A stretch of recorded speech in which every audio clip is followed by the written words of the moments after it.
kegelisahan Profesor Nazarudin Umar yang dia mengaku, mohon maaf ini Prof, merasa sakit hati dengan beberapa pihak yang dianggap mengorek-ngorek nasab atau mengorek-ngorek dzurriyyah nasab atau dzurriyyah Nabi, nasab dzurriyyah Nabi. Ini kan beriringan dengan fenomena Bahar Semit. Artinya apa? Seperti fenomena ini kayak sebuah jawaban. Dengan adanya pernyataan Prof. Nazarudin Umar sebagai Menteri Agama seperti itu di waktu ceramah di Robitoh, seolah-olah ada sebuah jawaban yang menjadi fakta sosial. Apa yang dinyatakan oleh Prof. Nazar, inikah jawabannya seperti yang dilakukan oleh Bahar Semit?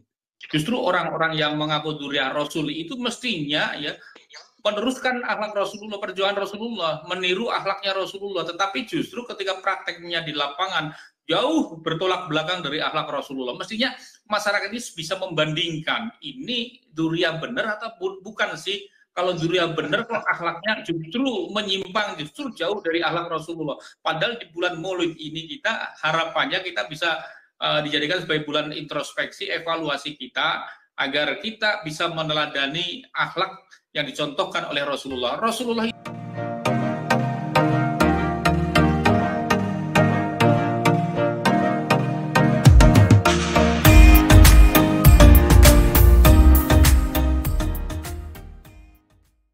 Justru selama ini saya membaca Banser itu cenderung damai terhadap berbagai pihak dan tidak menunjukkan atau menampakkan keperpihakannya kepada kelompok-kelompok yang selama ini mengkritisi Ba'alwi. Seharusnya pihak Ba'alwi itu berterima kasih dan menghormati serta menghargai sikap Banser yang menjaga netralitas itu. Makanya saya mengatakan Ba'alwi itu terhadap Banser itu seperti dikasih hati tapi tidak mau mengerti dan memahami. Harusnya fenomena kalau Ba'alwi itu memahami bagaimana kebaikan Banser selama ini yang tetap menjaga netralitas dan objektivitas dalam melakukan gerakan dan aktivitas, harusnya Ba'alwi itu menghormati Banser harusnya. Apalagi ketika ada Kang Mas Rida, harusnya sebelum melakukan kekerasan, itu harusnya ditanya dari mana. Begitu jawab dari Banser, ya sudah, nggak usah dijadikan kambing hitam untuk menampakkan kehebatannya Bahar Semit dan kawan-kawan, nggak usah. Karena dalam posisi apapun itu menjadi kontraproduktif terhadap keberadaan Ba'alwi, Mas.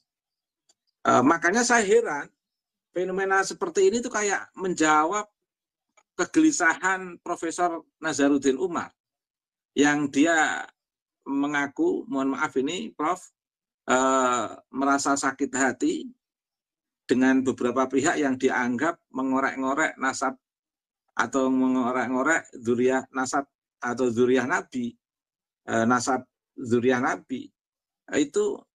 Ini kan beriringan dengan fenomena Bahar Semit. Artinya apa? Seperti fenomena ini kayak sebuah jawaban. Dengan adanya pernyataan Prof. Nazarudin Umar sebagai Menteri Agama seperti itu di waktu ceramah di Robitoh, seolah-olah ada sebuah jawaban yang menjadi fakta sosial. Apa yang dinyatakan oleh Prof. Nazar, inikah jawabannya seperti yang dilakukan oleh Bahar Semit? Meskipun nggak terkait, tapi publik itu bisa mengaitkan. Loh, barusan dapat pujian, dapat pembelaan secara verbalistik dari Menteri Agama, Prof. Nazar, mengapa tiba-tiba ada sosok Ba'alwi yang perilakunya seperti ini? Seolah-olah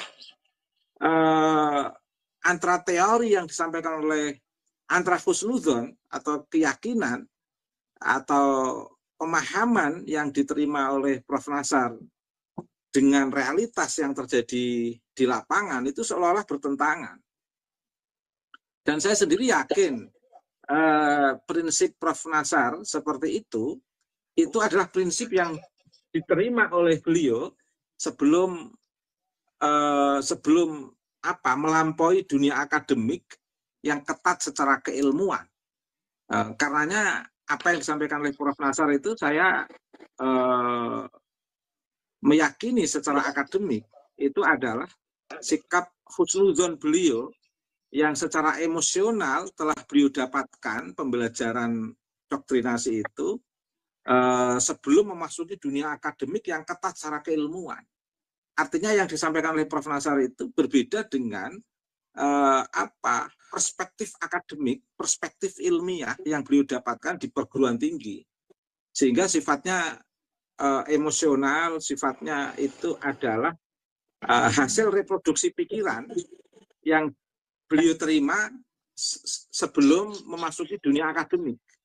Sehingga perspektif akademik yang ketat secara keilmuan itu seperti dikesampingkan dan lebih dikedepankan perspektif emosional yang beliau dapatkan sebelum memasuki dunia akademik.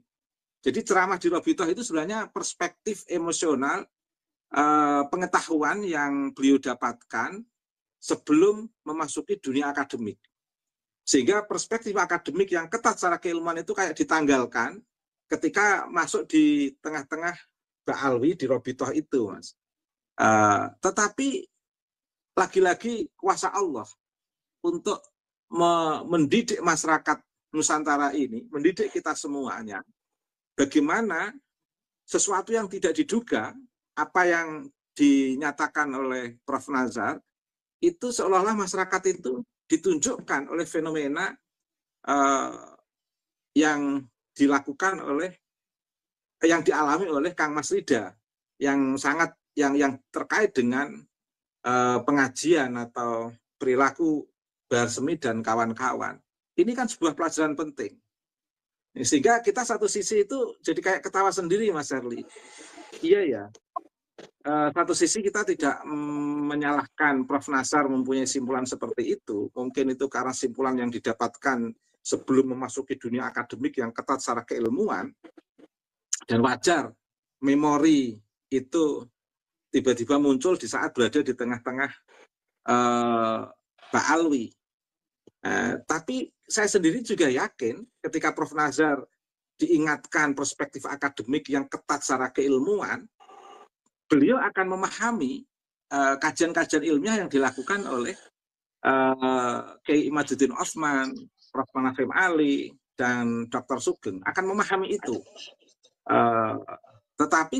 Tetapi kita juga memaklumi, mungkin karena berada di tengah masyarakat Ba'alwi, sehingga beliau itu ingin mengambil hati dalam konteks melakukan kompromi-kompromi adaptable lah, katakan kemampuan adaptasi di tengah komunitas Ba'alwi, sehingga beliau harus mengatakan begitu. Tapi saya yakin beliau sendiri memahami betul apa yang dikatakan itu adalah perspektif pengetahuan sebelum memasuki dunia akademik yang ketat secara ilmiah itu. Karena dalam posisi apapun kalau sudah berbicara ilmiah, itu ya harus mengikuti basis ilmiah. Dan ini saya mencoba ingin mendudukkan persoalan mengapa Prof. Nasaruddin Umar berpendapat seperti itu. Tapi terlepas dari upaya saya mendudukkan persoalan ini, saya betul-betul terkejut kuasa Allah yang luar biasa dari fenomena pernyataan Prof. Nazar di Robitoh. Tiba-tiba kok Allah juga menunjukkan sebuah laboratorium alam, laboratorium kosmologis dengan fenomena Tangerang antara Kang Mas Rida dengan Bahar Smith dan bodyguard-bodyguardnya itu, yang tadi sudah direspon oleh Kang Mas Kiai Mubarak. Terima kasih Mas Herli.